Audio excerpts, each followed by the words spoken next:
ఆ కుర్చీని మడత పెట్టి దేక్ మేరీ ఫ్రెండ్ దేక్.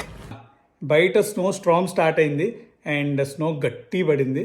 ఇప్పుడు మా కష్టాలు ఏంటో మీరే చూడండి. హలో ఎవ్రీవన్, అందరికీ నమస్కారం. Welcome back to our channel. నేను మీ క్యాన్సర్ కుర్రాడు. మీరు ముందుగా విన్నట్టు స్నో ఈరోజు దద్దరిల్లించింది అనమాట. మామూలుగా కాదు, నిన్నటి నుంచే స్నో పడుతుంది యాక్చువల్లీ. బట్ ఇవాళ మార్నింగ్ నుంచి స్నో స్ట్రామ్ ఉండటం వల్ల ఫుల్ మంచుతో అయితే కాలనీ నిండిపోయింది. ఇంకా ఇది మొత్తం తీసే పనిలో నేను లక్ష్మి పడ్డాం.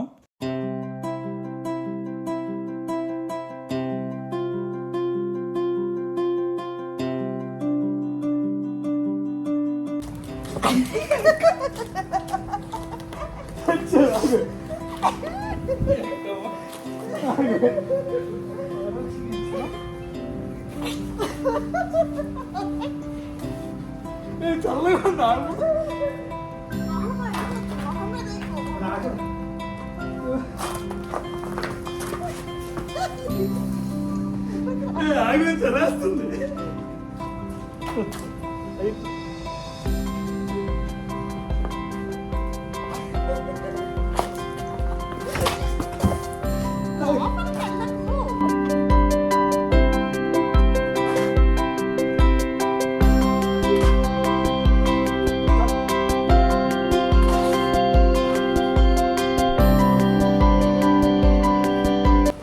देख मेरी फ्रेंड देख.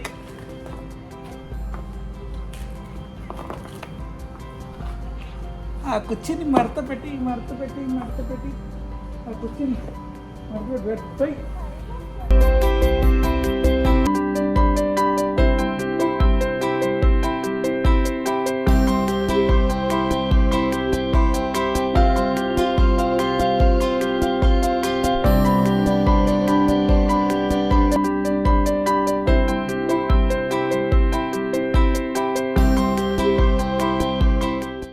లక్ష్మి ఇక్కడ ఈ పనిలో ఉంటుంది.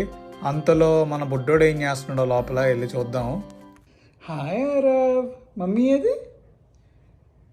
మమ్మీ బయట స్నో షవల్ చేస్తుంది. ప్రతి సీజన్కి ఏదో ఒక హర్డిల్ ఉంటానే ఉంటుంది యూఎస్లో. సో సీజన్ ప్రకారం అడాప్ట్ అవ్వాల్సిందే. ఇక్కడ సమ్మర్ వస్తే బయట ల్యాండ్స్కేప్ మెయింటెనెన్స్ అని, ఒకవేళ వింటర్ వస్తే ఇదిగోండి బయట ఎంత కష్టపడుతున్నాం. బయట లక్ష్మి ఫుల్ స్నో షవల్ చేస్తుంది. ఎందుకంటే ఒకవేళ కనుక స్నో అట్లానే డ్రైవే మీద ఉంటే బయటికి వెళ్ళి వచ్చాయి కదా, మాటలు కూడా రాట్లా. అట్లానే స్నో కనుక కాంక్రీట్ దాని మీద ఉంటే కాంక్రీట్ అనేది లైఫ్ స్పాన్ తగ్గిపోద్ది. సో మనం షవల్ చేసుకుంటూ ఉండాలి. It's a mandatory. తన ఫస్ట్ రౌండ్ అయితే సెకండ్ రౌండ్కి నేను వెళ్తాను. సో అప్పుడు తను వచ్చి వీడిని చూసుకుంటుంది. నువ్వు వెళ్తావు స్నో షవల్కి? యూఎస్ కొత్తగా రావాలి అనుకున్న వాళ్ళకి సిచ్యువేషన్ ప్రకారం, ఆ కండిషన్స్ ప్రకారం అడాప్ట్ అవ్వగలము అని అనుకుంటేనే మూవ్ అవ్వండి. లేకపోతే మూవ్ అవ్వద్దు. Either it might be a student or it might be a family member. ఇలాంటి టైంలో హాట్గా మనకి మంచి టీ ఉంటే చాలా బాగుంటుంది. స్నోలో పని చేయాలంటే మెయిన్లీ కావాల్సిందంటే స్నో గేర్ అనమాట. Gear in the sense jacket కావచ్చు, స్కార్ఫ్ కావచ్చు, గ్లౌజెస్, ఇవన్నీ చాలా ఇంపార్టెంట్. ఎందుకంటే ఒకసారి కోల్డ్ బయట వచ్చిందంటే చాలా పెయిన్ వస్తుంది. Let's go for round 2. నేను వెళ్ళి చూసేసరికి లక్ష్మి ఆల్మోస్ట్ సగం చేసింది అప్పుడే. I'm impressed.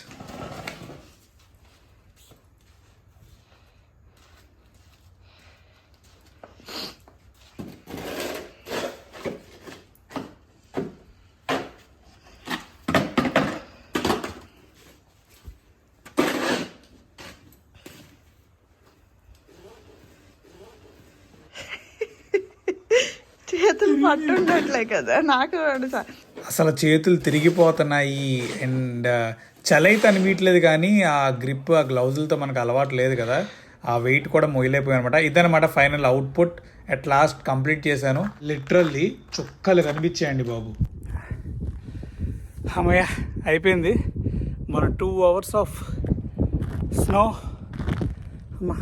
కారిపోతుంది, నోట్ మాట రావట్లేదు. బట్ 2 గంటలు పట్టిందండి మొత్తం స్నో రిమూవ్ చేయడానికి. చలో మనం వెళ్ళి లక్ష్మిని టీ అడుగుదాం. పట్టుకుంటే ఐస్ గడ్డలా ఉంది. అడియా మా బుడ్డుడు ఏడుస్తున్నాడు అనమాట. లక్ష్మి వాడిని చూసుకుంటుంది. టీ మనమే పెట్టుకుందాం.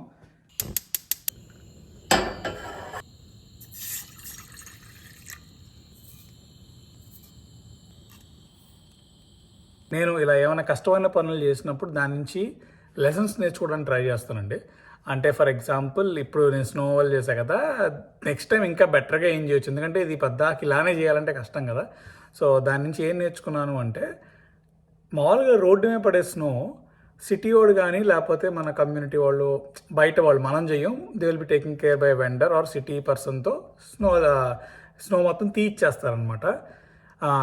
ఏమైద్ది తీసినప్పుడు ఏమైద్ది అంటే స్నో పక్కకు పడిపోద్ది. పక్కకు పడినప్పుడు ఐస్ గడ్డల్లా అయిపోయి మన ప్లేస్లో పడిద్ది. సో మనం తీసేటప్పుడు ఐస్ గడ్డలు ఒక్కోటి ఇంతంత బరువు ఉంటాయి, నడుము నొప్పులు వచ్చేస్తాయి, చాలా కష్టం. సో ఏం చేయాలి అంటే వాడు చేసేక ముందే మనం చేయాలి. అన్ఫార్చునేట్లీ మనం ఆఫీస్ వర్క్ అయిపోయి తిరిగ్గా చేసాం కాబట్టి అంతలోపు వాడు చేసాడు. సో ఆ పెద్ద పెద్ద ఐస్ క్యూబ్స్ అన్నీ పక్కన పెట్టేసరికి సుక్కలు కనిపించాయి. So lesson learn, next time నుంచి యాజ్ సూన్ యాజ్ పాసిబుల్ చేసుకుంటే మనకి ఆ స్నో అనేది సాఫ్ట్ ఉంటుంది కదా. సో 2 kinds ఆఫ్ స్నో ఉంటాయి, light weight snow and water ఉండేది, అది హెవీ వెయిట్ ఉంటుంది. సో ఈ స్నో తీసేసిన తర్వాత పక్కకు పడిన తర్వాత ఐస్ క్యూబ్ అయిపోయాక అది బాగా వెయిట్ ఎక్కువ అయిపోద్ది. సో దానికి ముందే చేయాలి.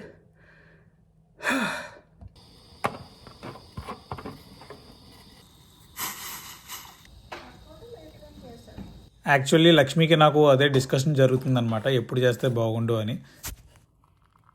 అంతలో బెత్తనే వచ్చి